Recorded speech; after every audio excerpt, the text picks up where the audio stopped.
E após a presidente nacional do PT, Gleisi Hoffmann, afirmar que a campanha de Lula conversa com Pércio Arida e André Lara Rezende, idealizadores do Plano Real para a formação do plano de governo de Lula, os economistas desmentiram. Gleisi havia dito que Aloysio Mercadante mantinha conversa com os dois para colaborarem com o plano econômico do petista, mas Arida declara ter encontrado com Mercadante apenas uma vez. Já Lara Rezende diz que nunca conversou com ninguém do PT e nem foi chamado para isso, além de afirmar que não vê Mercadante há 20 anos. Mota. Muito feio isso, né, Brown? A campanha do ex-presidiário fica tentando dar uma no cravo, outra na ferradura. Por um lado, o ex-presidiário reforça o seu discurso radical com uma coleção de barbáries inacreditáveis. A gente lembra aqui a história do roubo do celular, a declaração do ex-presidiário de que não vê nada demais no assalto para roubar um celular, a declaração dele de que a classe média só precisa ter uma TV por casa, não precisa mais do que isso, e a história dele admitir ontem ou anteontem em vídeo, rindo, que tinha sim dado de presente uma refinaria à Bolívia, uma refinaria inteira.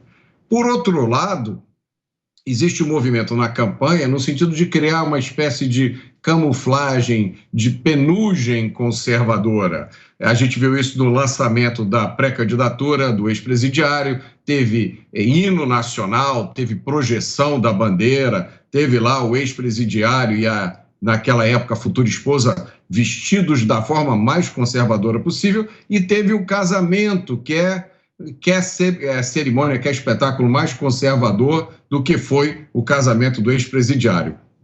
E agora, como parte desse movimento de penugem conservadora, essa tentativa rudimentar de dar credibilidade às propostas econômicas do PT. Agora, só tem duas dificuldades, né? A política econômica do PT, o PT na economia, é um desastre na prática, porque a gente viu durante os governos do PT fortunas sendo jogadas no esgoto da corrupção e da incompetência. E também na teoria, porque o ex-presidiário, quando fala de economia, ele demonstra que entende tanto do assunto quanto uma criança de 5 anos. Você, Fiuza? Olha, Vitor, infelizmente, bom, é fake news, né? Mas infelizmente hoje não seria inverossímil, né? O André Lara Rezende e o Pércio Arida, principalmente o André Lara, fazerem aí uma conversa com o PT, porque eles são símbolos eu acho, a principal transformação que esse país passou na história contemporânea. Eles são símbolos e agentes de uma reforma muito bem feita, que o país tinha certeza de que não poderia ser feita, né? Os mais novos não sabem, mas a inflação destruía o valor do trabalho, a moeda brasileira era uma piada, e o Pércio e o André estão, né, naquela equipe brilhante, temos que admitir, que levou ao então presidente Fernando Henrique Cardoso um plano ambicioso, que não era ali uma aspirina na inflação, que era um plano de estabilidade fiscal, de reforma monetária, enfim, de privatizações de ativos, era um plano ambicioso. O então presidente Fernando Henrique Cardoso não gostou inicialmente daquilo, disse que não havia oxigênio político para fazer. Aí essa equipe disse que iria embora se não pudesse fazer direito, e eles ousaram e fizeram uma reforma da qual nos beneficiamos até hoje. Infelizmente, no percurso, vários desses, posso chamar até de heróis, né, da economia nacional, foram enjoando, eu acho, desse negócio desse espírito público que eles tiveram, eles se arriscaram e tal.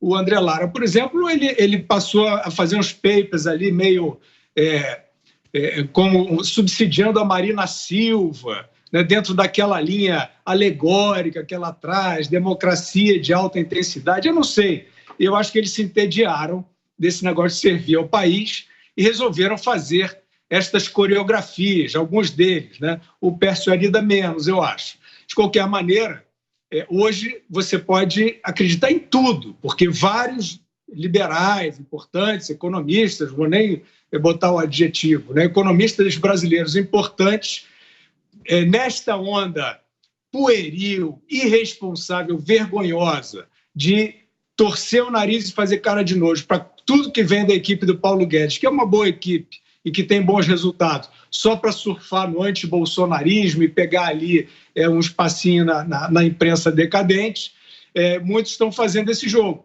Então, até nem me surpreenderia, nesse momento, aparecerem assim, infelizmente, pelo visto, não embarcaram nessa canoa ainda, espero que não embarquem. Ana.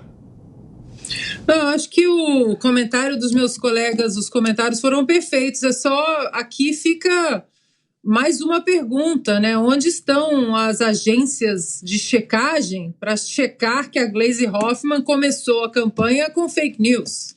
A pergunta é retórica, Vitor. Diga, Zé.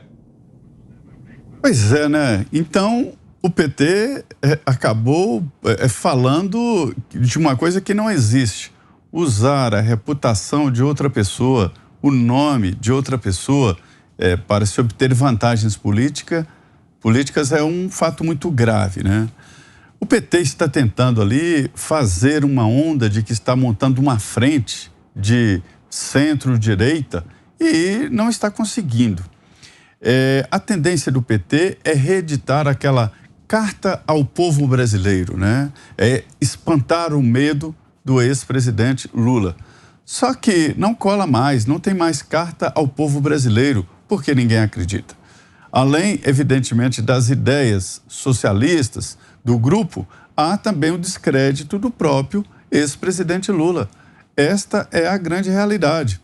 Então já se pensou, por exemplo, que colocando o Geraldo Alckmin como vice-presidente, ali seria um tipo de seguro de que o governo seria mais de centro-esquerda, né? Aproveitaria ali a reputação que até então o ex-governador de São Paulo, Geraldo Alckmin, vindo do PSDB, daria. E não houve uma migração desse setor para a campanha do PT.